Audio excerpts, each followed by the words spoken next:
Hey guys, it's Ryder here from the Next Gamer Network, and here to do a quick video log and answer a very interesting question that the ladies of LT3, Amie Lynn, actually proposed to her viewers. And I think it's a very interesting question and one that I'm going to answer so that my viewers specifically can get to know a bit more about me, and hopefully Amie will enjoy the video if she watches it as well. But the question was, what were the top 5 games of your childhood? For me, my childhood spans the 90s, so hopefully, like most of you guys who are my viewers, the games that we played will be pretty similar, or maybe you haven't played the games as much, but you still remember and go, oh yeah, that was an awesome game. It's cool that you played it so much. So without any further ado, I'm going to go ahead and jump into my top 5. Number 5 is actually a tie. And the reason was, when I was a kid, I played a lot of games with my cousin, who was only 6 months different from me, so we're pretty much the same age. And we always liked racing games. And the 2 racing games that we played the most were Road Rash and Jet Moto, or whatever. It doesn't matter. The point was Jet Moto, Road Rash. These were the 2 games that I played immensely when I was a kid. And as you can see, I enjoyed them so much, I still own them. Some of the few PlayStation games I've refused to throw away. And one of the main reasons why I personally enjoy playing it is because, if you can't tell, I love motorcycles. That's my motorcycle jacket behind me, Death to Glory. I fell in love with motorcycles when I was a kid. I was only 4 years old, and the first time I remember a motorcycle, a Harley, passing me on the highway, I said to my mother, I'm going to own one of those one day. And she was pissed off and terrified. And I grew up, and when I was 19, I actually bought my first motorcycle. And it was in part to great games like this, Jet Moto and Road Rash, that kept me and my love of bikes growing as I was growing older. And me and my cousin, we spent hours and hours playing these games. I mean, Jet Moto, you couldn't stop me from playing Jet Moto, because I thought the idea of flying motorcycles was awesome. And I still think the idea of flying motorcycles is awesome, and I hope I live long enough to see that. But the point was, these 2 games are tied for 5th because I played the hell out of them. And matter of fact, I'll probably play them a little bit later now that I see them in front of me. And so don't expect any new videos about that stuff. And they're just 2 games that I really, really love, and I wonder if you guys enjoy them too, if you even remember them. Recently, there was talks of rehashing Road Rash. Don't know if it's going to happen. He said he might do a Kickstarter for it. Not sure how a Kickstarter would go, but I'd throw money towards it. I know I would. Road Rash is probably one of the most fun motorcycle games that I've ever played as a kid. It's right up there with Excite Bike. It's not quite as iconic as Excite Bike, but you know, to me, who was kind of, again, I'm a 90s kid, so I'm a little bit older. Didn't really focus that much on the SNES and the NES back in the day. But for me, definitely would give him my money for that, and hope he's successful with a Kickstarter for that.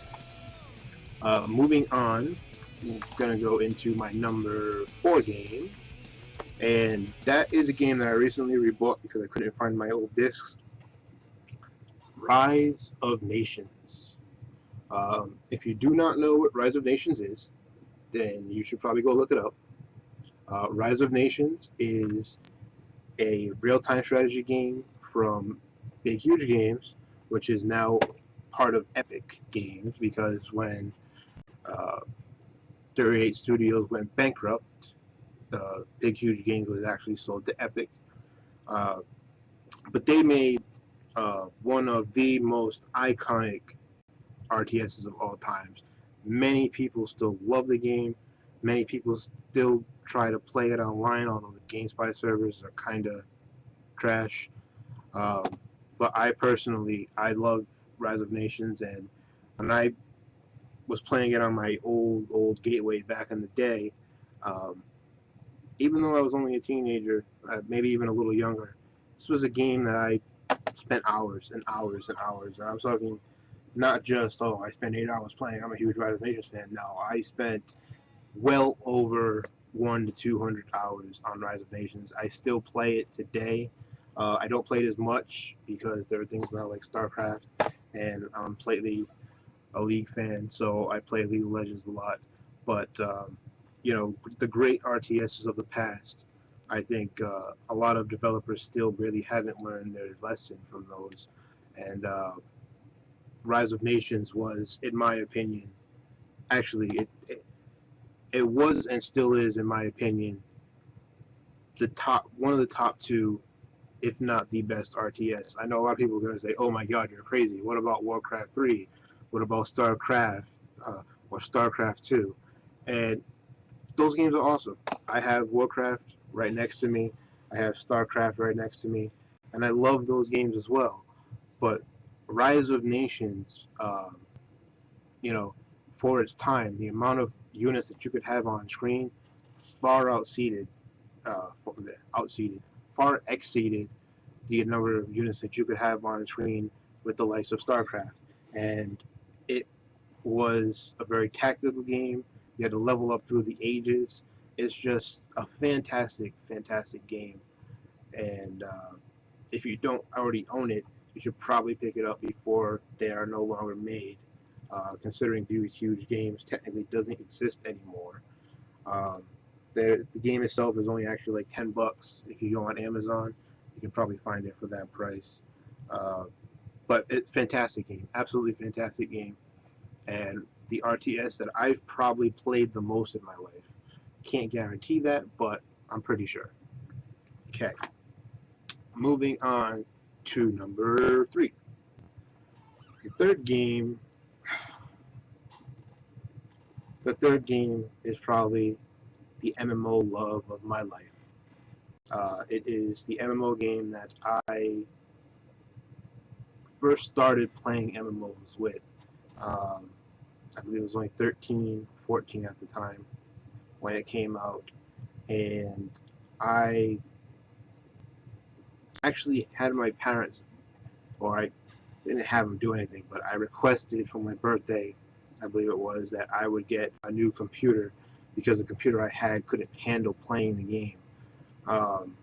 And that was when they got me a laptop that was able to play it. And that game is Star Wars Galaxies, The Empire Divided. Star Wars Galaxies.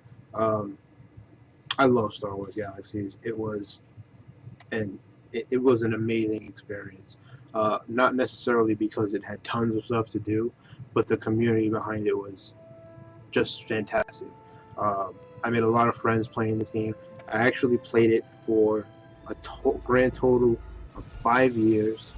I started right in the last phase of beta is when I got accepted, and it was the first game I ever beta tested, believe it or not, and I fell in love with it.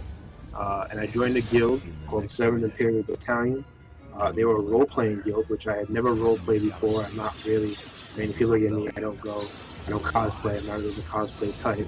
And shout outs to Amie for being an amazing cosplayer, but it's not my thing, you know. I'm not going to dress up as Zangief with my shirt off, and I don't want to see that. You guys don't want to see that.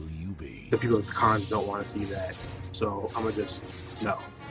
But I did enjoy role-playing, specifically because it was my first time ever being asked to do it, and mostly because it was Star Wars. I love Star Wars. I will always love Star Wars, and I love everything about Star Wars. It was a large guild. It was about 70 players. We had our own city, which we named actually the Imperial Outpost. It was a really lame name. We were on the Shadowfire server. Shout out to Shadowfire, and we played together for about 3 years. After the 3 years, people started going their own ways when they heard about the combat revamp and all that. But for 3 years, it was probably one of the most fun times of my life. I came home from school every day, from high school, and just like if me and my real life friends didn't have anything to do that day, I'd eat supper and I'd go right on Star Wars Galaxies. I wouldn't even think about it, and I would waste my entire night, um, most of the time up until like 2 o'clock in the morning, sometimes 3 or 4, if I really didn't care about school the next day, and because of that, I ended up with detention a lot in high school. Actually, probably not the best idea, but uh, I had a blast, and I played everything. I played Terrascasi, Carboneer, Pikeman. Um, I leveled up every class in the game except for Architect. That was the only class I didn't do because I had already had a tailor and a weaponsmith and an armorsmith, and I didn't feel like doing Architects. We had somebody else in our guild was taking over the Architect, so I'd have to worry about it. Uh, my main character was actually called Kiffa. Some of you guys may have actually seen the name on some of the new games that I play. I still use the name today, but she was actually a entertainer slash Terrascasi master, and the reason for that was because my guild wanted. Uh, my guild didn't have any females in it. It was a completely male guild, and we didn't have any female characters except for like a handful, but they were all combat or crafters, and we went to go raid a city because we were Imperial, and we went to go raid a rebel city one day, and we realized after we got our asses kicked, oh crap, we can't heal because we have our doctors, but we don't have any entertainers, which entertainers back in the day were the only ones that could heal the damage to your character's mind pool. So I said, okay guys, I play a lot, don't worry about it, I got it. So I deleted my character, who was a Master Carboneer, a Master Pikeman, and I remade a female slave character. Well, that's how we roleplayed that. She was a slave, and it was ended up being a master dancer and Terrascasi master, and that was how most people knew me, Kiffer from Shadowfire. A little weird when I got Advent, and people were like, "Wow, your voice is really deep for a kid." But what are you gonna do? That's what happens when you play games online. Um, but yeah, anyway, Star Wars Galaxies, my number 3 game I love, a game I wish there was private service for. I mean, Galaxies Reborn, there is a private server for it called Galaxies Reborn. It's not finished yet, though. Not really playable. There's nothing you can do on it. But, you know, hopefully those guys will get it going soon. Okay, time for my second game. My second game is a game that I've played for 13 years before I stopped playing it, and I only stopped playing it recently because a sequel finally came out for it. And the game I am talking about is Marvel vs. Capcom 2. Marvel vs. Capcom 2 for me was the pinnacle of fighting games. I grew up in the 90s, like I said earlier, and I grew up really in the arcades. Anytime I had a day off from school or on the weekends, I was constantly at the arcade. I would spend on average, you know, 20, 30 bucks a week at the arcade, which was a lot back in the day. And most of the money after it came out went right to Marvel vs. Capcom 2. It was a fantastic game. I mean, there's not really much I can say about it. I don't have a case here for it because I don't have my Dreamcast version anymore, sad face. But I do still own it on, of course, the Xbox 360 and the PlayStation 3. One of the few one of the few arcade games that I've actually gone and bought on both games so I could play with both communities, see if I can find any of my old friends. But Marvel vs. Capcom 2, I don't have to say or do, how do you do this? There we go. No, there we go. Yes. Move my head. No, other way. There we go. Marvel. Love it. Marvel, baby. It's just a childhood memory that I'll never forget. I mean, I was only like 12 at the time, and all the big kids, they would come in to the arcade because I was only a little guy. I didn't get big until I was in high school years, but they would all go and they were like, "Oh, kid, you can't. Why don't you watch us play?" And I wasn't gonna say anything to him because I was a tiny kid, and so I sat there and I watched, and I put my quarter up, and they'd move my quarter around and say, "Oh, you're next, you're next, you're next," and I would spend sometimes 3, 4 hours waiting, just waiting to play Marvel's Capcom 2. And when I eventually would get up there at the end of the day, after all the big kids have left, um, a lot of times they couldn't beat me. My original team, because I love swords, which you can't see it, but I have sword collection over there. Um, my original team was actually Hayato, shut up, don't laugh, Silver Samurai, and Strider, because those three characters all use swords, and I thought they were awesome, and that's who I used. Eventually, of course, as it grew, I played. Uh, I ended up sticking with Strider and going Strider Doom with Cable in front or on the back end, depending on who I was fighting. My other alternate team ended up being Cammy, Cable, and Sentinel, using Cammy as a battery for Cable, and then Sentinel to kind of clean up at the end there. But those were who I played the most. And Marvel vs. Capcom 2, to me, is and will always be the best fighting game of all time. That's it. End of story. Okay. And last but not least, the first and most important game that I've ever played, and I've played it the most, and to me, it's a game that is the most addicting game I've ever played. And that game, I don't have the original disc, but I do have one of the guides for it that I kept. Um, Phantasy Star Online. I started playing Phantasy Star Online when I was 10, I think. And Phantasy Star Online was a game that when I originally played it on Dreamcast, I actually could only play it offline because we did not have internet yet back then. So I only played it offline, and I fell in love with it. And I mean, even though I was playing it offline, I had a HughCast who got up to like level 142, I think, for my offline only character, and that was completely me playing by myself, And I fell in love with the HughCast. I loved them.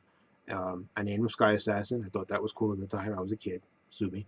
But I still remember him. And years later, when the GameCube version actually came out, the GameCube and Xbox version, which is what this is a guide for, I actually still played it. On the GameCube, I was one of the few people with the router, or the network router. We had internet back then, and I would log on every night during middle school, and I would play on the GameCube version. I had 8 buddies, so normally you could always find 3 of us on, or 3 other people on the friends list, and we play, and play and play, and one of the pictures that you're going to see here is actually a concept of Sky Assassin, and the sword he's holding is actually the sealed J sword, which, if you are familiar with Phantasy Star Online, it was one of the hardest swords to get in the game. You needed to have a specific ID, the Skyly ID. You needed to.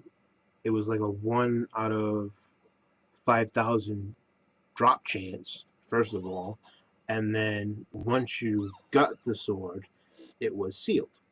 So in order to level it up, you needed to kill, I believe it was either 1 or 10,000. Sorry, that's my phone. It was either 1 or 10,000 enemies with the sealed J sword, and it would become the Tosanoki or Chusekami. It was a Japanese name. I'm sorry, I can't really remember it. And basically, the sword itself would evolve, and it would be the most powerful sword in the game. I I owned the weapon. I had the weapon. I had an original weapon. It wasn't duped or anything like that, which is a problem that plagued all of the Phantasy Star games across all the platforms, even until Blue Burst. But I put tons of time into it. One of the reason that this game is most is because I remember at the end of my days on the GameCube version, um, my memory card read that I had over 2,000 hours on my main, which was Sky Assassin. He was the HughCast. So 2,000 hours on him alone. That does not include the other three characters that I had, which were I had a Rycast. No, I didn't. I had a Ramar. So which was my Ranger, and then I had a Hugh Morrow? No. Regardless, it was a Force character. It was the female human one because she was the strongest with Grantes, which was the healing, which was kind of like white magic for Final Fantasy fans, and she was the strongest when you were going up against Dark Faults, which is of course the main villain in Phantasy Star games. So that was one of my mages, and then I also had a full model. I mean, this guy right here. Let me see him right there. I had one of him just because he was new, a new addition to the game, and he was really good with double sabers, and I thought double sabers was badass, so I had one. But anyway, this is running a bit long. Those were my top 5 games of my childhood. It's again, number 5 is a tie between Moto and Road Rash. Uh, just 2 amazing racing games. Number 4 is Rise of Nations, one of the best games, RTSs of all time. Number 3, Star Wars Galaxies and Empire Divided. Uh, in my opinion, Star Wars Galaxies before the combat update and the next new game experience is still the best MMO ever to come out. I know I'm getting a lot of flame for that, but that's my opinion. Feel free to disagree. And number 2, Marvel vs. Capcom 2. And one of that is definitely the best fighting game of all time. I don't care what anybody says. You'll be like, oh my god, no, Street Fighter is. No, go to hell. Marvel vs. Capcom 2. And number 1, Phantasy Star Online. That's it for me, guys. What were your top 5 games of your childhood? Or even leave me a top 10. Do that in the comments below here. And don't forget, if you like the channel, please subscribe. Please like the videos. It's something little that you can do that really helps get more people interested. And hit that subscribe button if you enjoy the videos on my channel. And please don't forget to watch and subscribe the ladies of LT3 because they are an amazing gaming group. They're actual female gamers. They don't just look pretty, even though they all are. They are gamers and cosplayers, and they don't do things normally. They do things big. Kat, of course, is the maker of the team. She won WCG Ultimate Gamer Season 2, beat out all the boys. I remember watching it. It was a beautiful moment. So she's the one who made the gaming team and the cosplaying team, which has Amie and Linda and Mikasor, and there's tons of wonderful, wonderful people on that gaming team who do an amazing job with cosplaying and playing video games. They're not just girl gamers. They could probably kick all our asses. Peace.